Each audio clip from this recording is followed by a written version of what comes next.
Wujudkan mimpi jadi nyata, yuk kita berkembang. Blutka UMKM Kota Semarang maju terus. Halo, selamat datang di podcast UMKM Inspiratif. Podcast yang menghadirkan kisah-kisah inspiratif dari pelaku usaha yang berhasil mengembangkan bisnisnya dari nol hingga mampu menjadi produk unggulan. Hari ini kita akan berbincang dengan pelaku usaha camilan makaroni yang telah berhasil mengembangkan produknya menjadi salah satu camilan favorit masyarakat. Penasaran bagaimana perjalanan usahanya? Mari kita sambut narasumber kita hari ini. Selamat datang Mas Rudy Sulaiman. Terima kasih Bu Tita dan tim Plus Kota Semarang. Oke Mas Rudy, boleh diperkenalkan dulu nama dan nama usahanya. Oke, baik, terima kasih.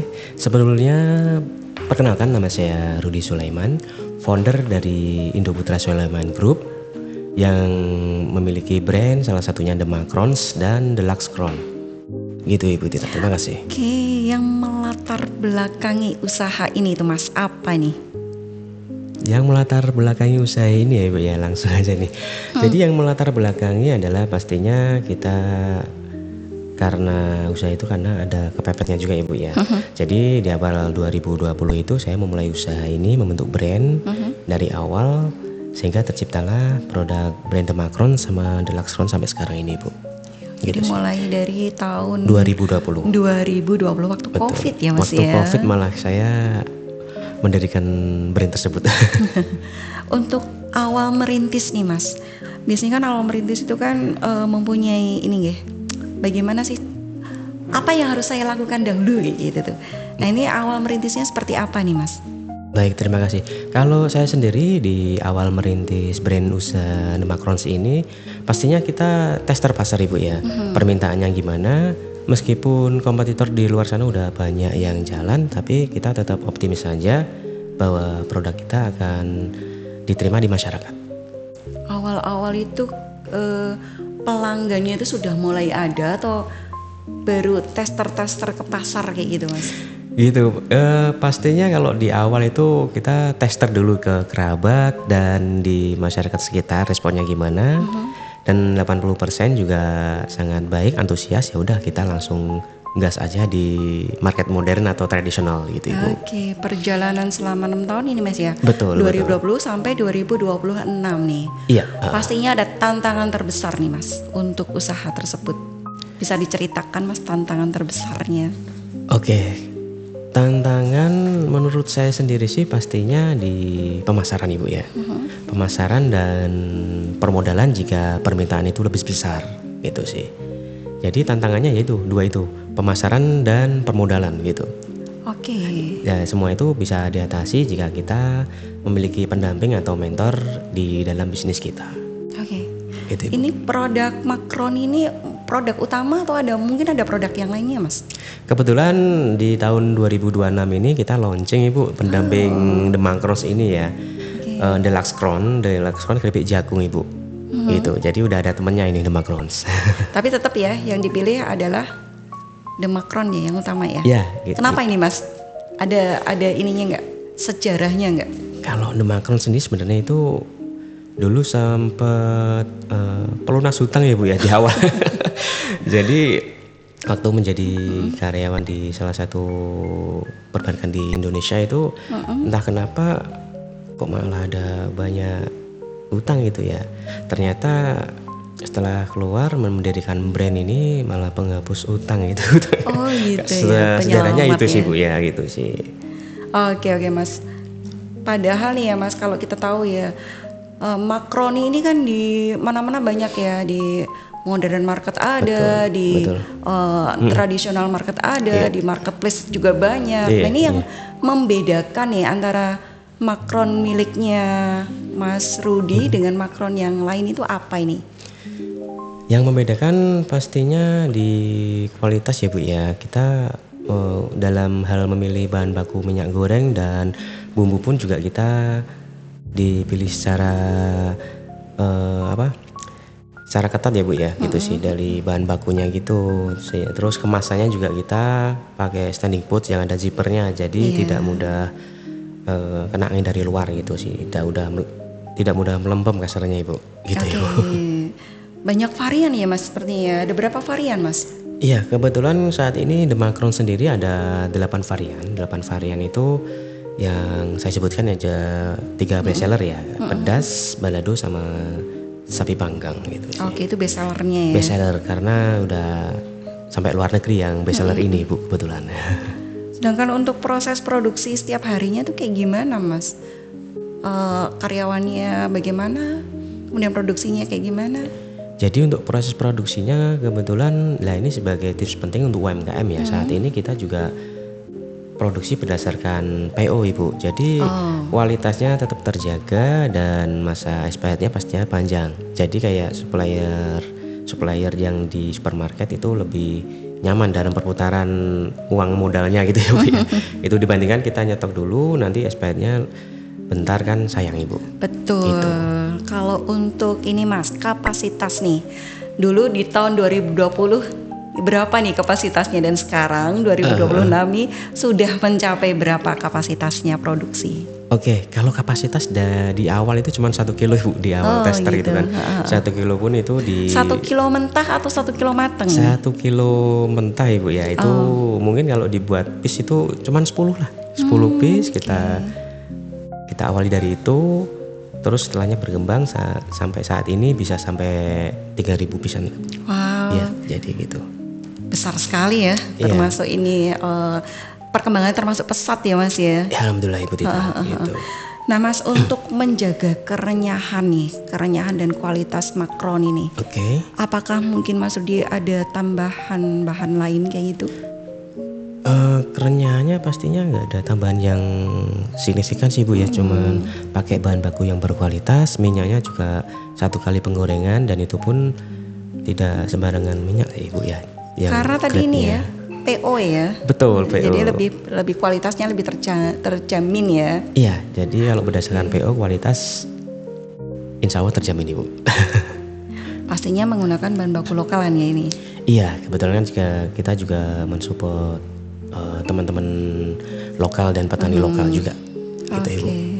Petani lokal untuk yang jagungnya. Iya, jadi untuk keripik jagung itu kebetulan kita memberdayakan masyarakat atau petani sekitar yang bergerak di bidang penanaman jagung.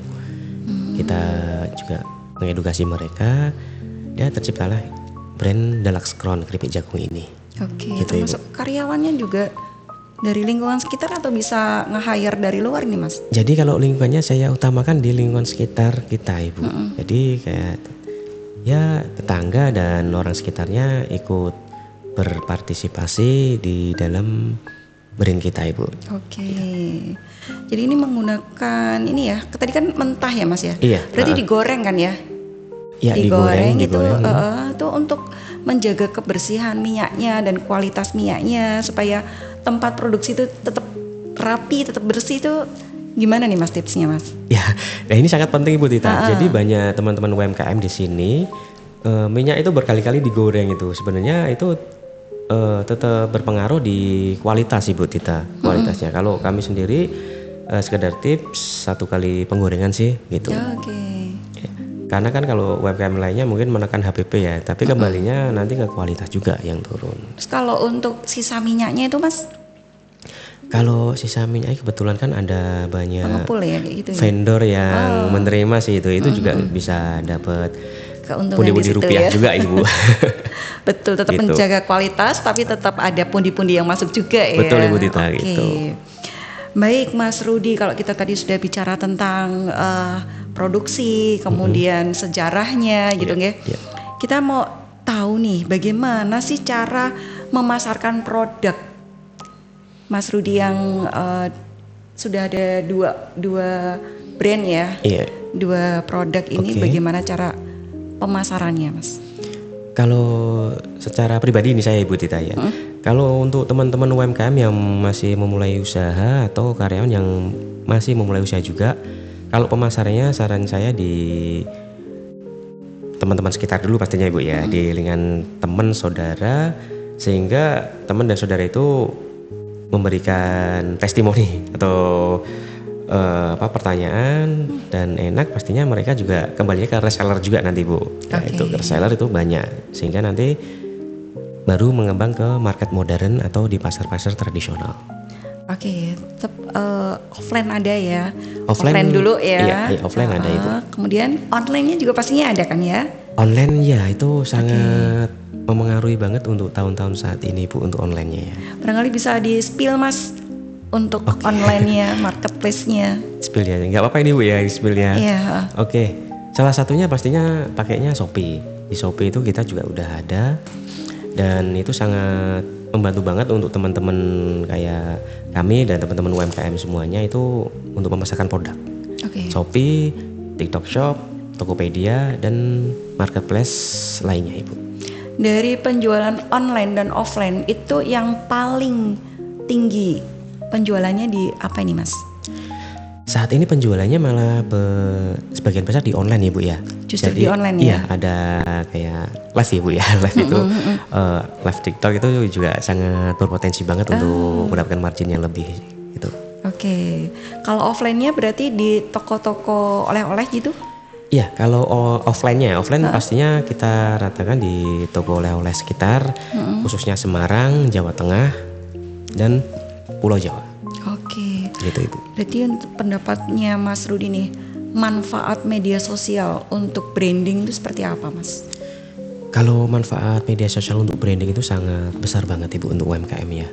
Jadi fungsinya itu masyarakat sekitar di seluruh Indonesia itu mengenal brand atau produk kita melalui sosial media tersebut gitu. Dan nanti kita bagi tipsnya juga untuk gimana sih caranya memasarkan di media sosial biar efektif gitu kan. Oke. Mungkin ada episode kedua nanti kita bahas Bu. Oke, sip. Mas Adi, kan kita udah bicara tentang offline dan online ya, Iya, untuk betul. pembeli ya. Nah, supaya menarik pembeli itu atau pelanggan itu datang lagi untuk beli lagi nih, strateginya tuh apa nih Mas? Untuk strateginya pribadi saya ini ya untuk menariknya pastinya di konten ya Bu ya.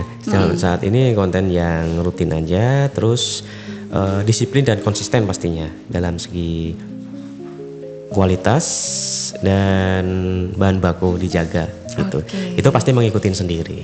Ya, pernah mengikuti ini Mas bazar atau ini pameran-pameran kayak gitu?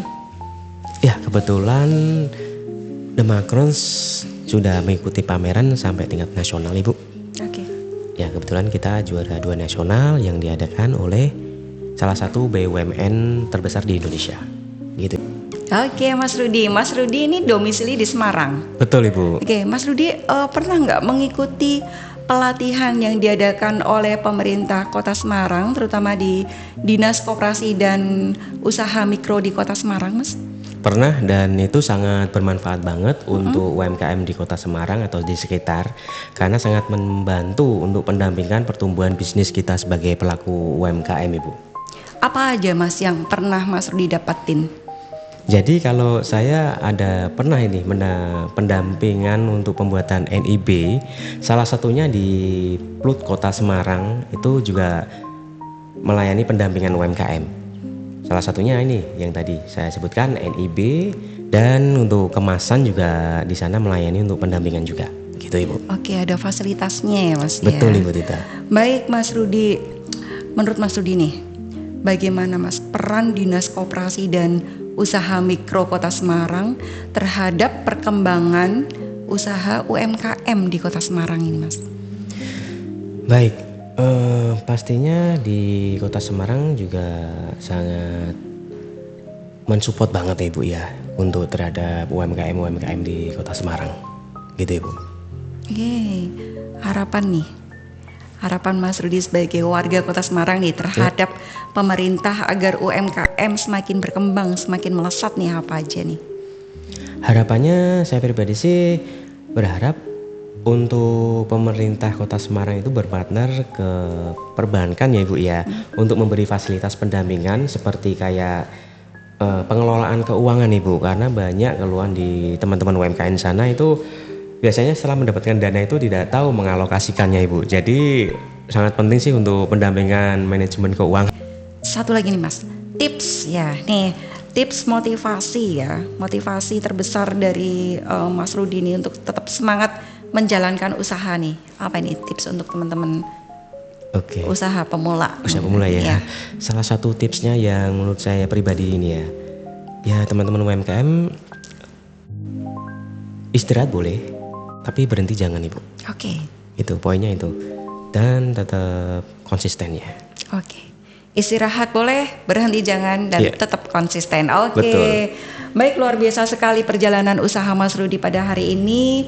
Semoga cerita ini menjadi inspirasi nggih, bahwa usaha bisa dimulai dari produk sederhana. Ya. Seperti camilan makaroni, namun dengan kualitas, inovasi, dan ketekunan sehingga mampu berkembang menjadi usaha yang membanggakan.